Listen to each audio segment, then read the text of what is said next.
James was enjoying his life on the island of Sodor, but he still had a lot to learn. "You're a special mixed traffic engine," said the Fat Controller. "You can pull coaches or trucks quite easily, but you must learn by your mistakes." James knew what the Fat Controller meant.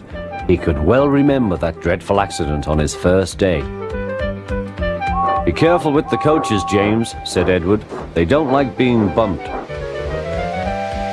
Everyone came to admire James. "I'm a really splendid engine," he thought, and suddenly let off steam.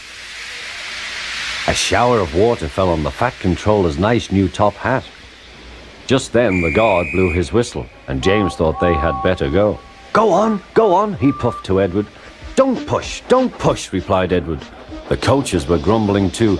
Don't go so fast! But James didn't listen.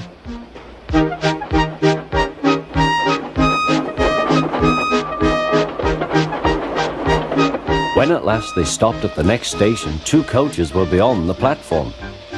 They had to go back to let the passengers out. But no one seemed to know about the Fat Controller's top hat, so James felt happier.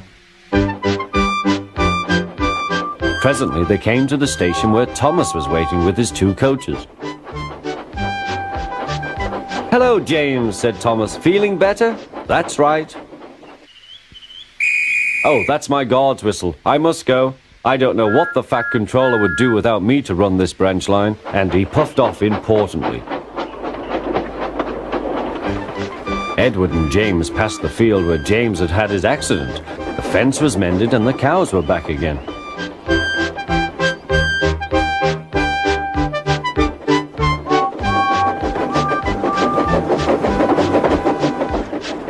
They ended their journey and rested before setting off for home.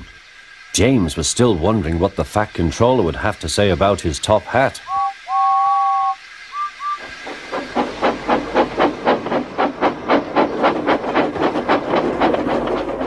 Next morning, the Fat Controller spoke severely to him. "If you can't behave, I shall take away your red coat and have you painted blue." James didn't like that at all. He was very rough with the grumbling coaches as he brought them to the platform. "Don't talk, come on," he called to them. "Gordon never has to fetch his own coaches," he thought to himself, "and he's only painted blue." To make James even more cross, this time no one came near him. "I'll show them," he thought. "They think Gordon is the only engine who can pull coaches."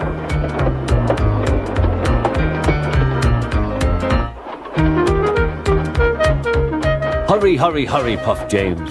You're going too fast, replied the coaches. James laughed and tried to go faster, but the coaches wouldn't let him. "We're going to stop," they said. "We're going to stop."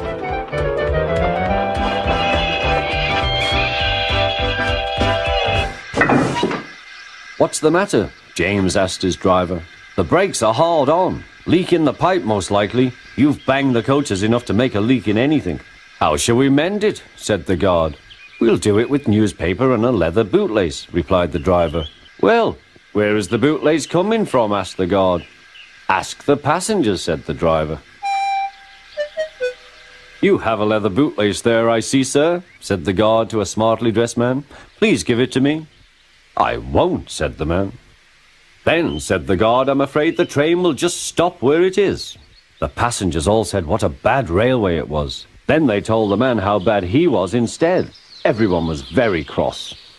At last he handed his laces over.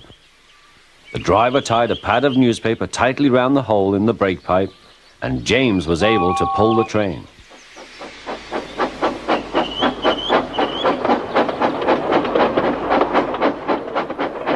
But he was a sadder and wiser James, and took care never to bump coaches again.